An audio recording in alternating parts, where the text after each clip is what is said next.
ಬೇಸರದೆ ಶಿಕ್ಷಣ ಮಾತ್ರ ಸಂಘಟನೆ ಮತ್ತು ಹೋರಾಟ ಮಾಡಕ್ಕೆ ಸರ್.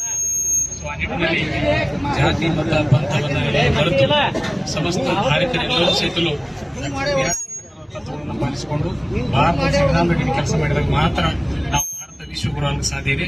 ಸೊ ಆ ನಿಟ್ಟಿನಲ್ಲಿ ಮೊದಲಿಗೆ ನಾವು ಈ ಒಂದು ಶಿಕ್ಷಣ ಸಂಘಟನೆ ಹೋರಾಟದಲ್ಲಿ ಮೊದಲ ಜಾತೀಯತೆಯನ್ನ ಮತ್ತು ಧರ್ಮಾಂಧತೆಯನ್ನು ಮೀರಿ ನಾವೆಲ್ಲರೂ ಭಾರತೀಯರಾಗಿ ಉಳಿಬೇಕಾದಂತಹ ಅವಶ್ಯಕತೆ ಇದೆ. ಅದು ಡಾಕ್ಟರ್ ಬಿ ಆರ್ ಅಂಬೇಡ್ಕರ್ ಕನಸಾಗಿತ್ತು. ಸೊ ಹಾಗಾಗಿ ನಾವೆಲ್ಲರೂ ಸಹಿತ ಶಿಕ್ಷಣದಿಂದ ಮಾತ್ರ ಸಂಘಟನೆಗೆ ಸಾಧ್ಯ ಇದೆ. ಹೆಚ್ಚು ಶಿಕ್ಷಣಕ್ಕೆ ಮಹತ್ವ ಕೊಡುವಂತಹ ಅತಿ ಅವಶ್ಯಕತೆ ಇರುವುದು ಮಾನ್ಯ CPS ಅವರು ಉಲ್ಲೇಖಿಸಿದ್ದಾರೆ. ಸೊ ಆ ನಿಟ್ಟಿನಲ್ಲಿ ನಾವೆಲ್ಲರೂ ರಾಣೆಬೆನ್ನೂರಲ್ಲಿ, ವಿಶೇಷವಾಗಿ ರಾಣೆಬೆನ್ನೂರಿನಲ್ಲಿ ಸಮಸ್ತ ಎಲ್ಲ ಅಂಬೇಡ್ಕರ್ ವಾದಿಗಳು ಎಲ್ಲರೂ ಶಿಕ್ಷಣವಂತರಾಗಿ ಸಂಘಟನೆ ಆದ ಮಾತ್ರ ನಮ್ಮ ಹೋರಾಟಕ್ಕೆ ಬೆಲೆ ಬರ್ತದೆ. ಸೊ ಆ ನಿಟ್ಟಿನಲ್ಲಿ ನಾವೆಲ್ಲರೂ ಸಂವಿಧಾನದ ಅಡಿಯಲ್ಲಿ ಕೆಲಸ ಮಾಡೋಣ, ಭಾರತದ ಎಲ್ಲರೂ ಒಟ್ಟಾಗಿ ಕೆಲಸ ಮಾಡೋಣ ಅಂತ ಹೇಳುತ್ತಾ ಈ ಒಂದು ಸಂದರ್ಭದಲ್ಲಿ ನನಗೆ ಮಾತನಾಡಕ್ಕೆ ಅವಕಾಶ ಮಾಡಿಕೊಟ್ಟಿರ್ತಕ್ಕಂಥ ಎಲ್ಲರಿಗೂ ವಂದಿಸುತ್ತಾ ನಾನು ಭಾಷಣ ಮುಗಿಸುತ್ತೇನೆ. ಜೈ ಹಿಂದ್, ಜೈ ಹಿಂದ್.